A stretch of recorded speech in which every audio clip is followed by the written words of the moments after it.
Hi, my name is Veronica Harris, and today I want to talk to you about morals, values, and ethics.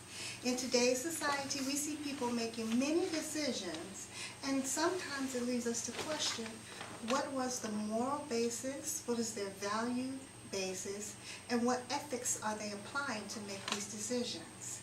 A lot of times we use those terms, morals, values, and ethics, interchangeably.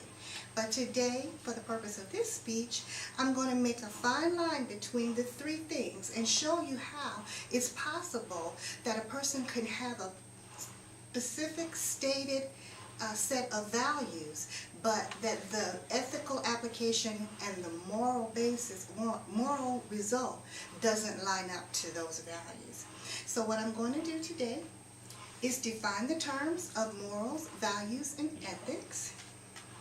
We're going to talk about the applied ideals of the three and the societal effects from taking the story of two actual world leaders and looking at what happened during the course of their lifetimes in respects to their morals, values, and ethics, and what is a life application for us. Okay?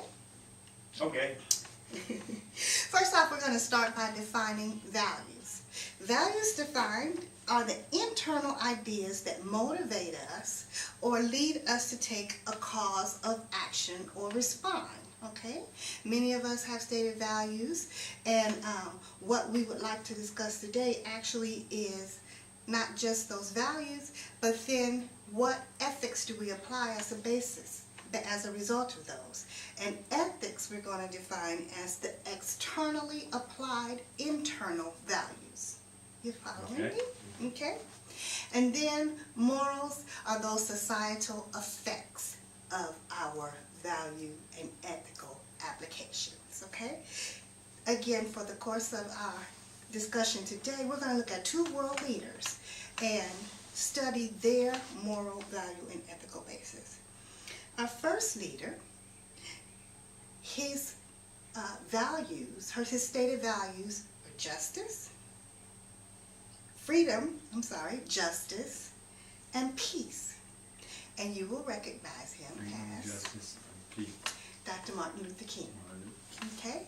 And all of us, I believe, can say that we agree with his stated values of freedom, justice, and peace.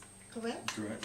And ethically, what he required of himself and also those that were around him was that they applied those values with dignity and discipline.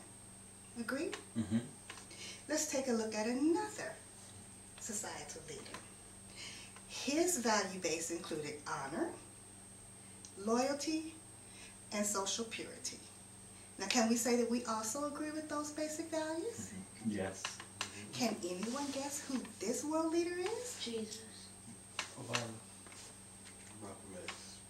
I don't have a guess. Because I know. Mr. Adolf Hitler. Well. And while we agree with his basic values, I think we could all sit here and say that his ethical application of those was something that we absolutely would not join with. All right? So if you look at these two men and the societal effects of their applied values and ethics, we can say that each had a profound effect on the moral fiber of their society during their lifetime. Agree? Correct. They each had a basic set of honorable core values. Agreed? Mm-hmm. So what set them apart? That's right. It was the harmony between their stated values and how they applied those stated values that led one to make a societal effect that was positive and actually lasted for generations, and the other, through the maniacal methods of his ethical applications, tainted a world society for years to come. Sure. So again, what I'm trying to make the difference is that these three things, moral, values, and ethics, have to work hand in hand. And they are three distinct things, though we use those terms interchangeably.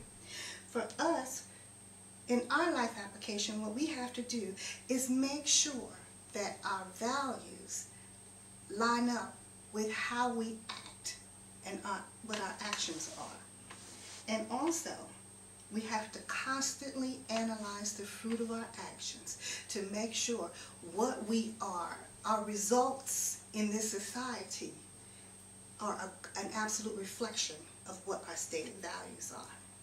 Now, back a long time ago, our pastor did a series on the state of the family. And we actually went out to parks and barbershops, and we asked people kind of what is your feel for family and the effects of society today. And it was amazing to me, some of the answers that we got. People just weren't very big on family and the societal impact. And one question I asked a gentleman was, if you wanted to change the moral fiber, or if you could change anything in society in order to positively change families, what would it be? And his answer surprised me, because what he said is, I wouldn't change society. I would have to look at the people in the society and change what their value base is. And in doing so, that would change the moral fiber of society. And I absolutely had to agree with him. We have to take an inventory of our value base and our ethical application of what we believe, and make sure that our societal effect lines up congruently with that, because it can make all the difference in the world. All right. Thank you for your time.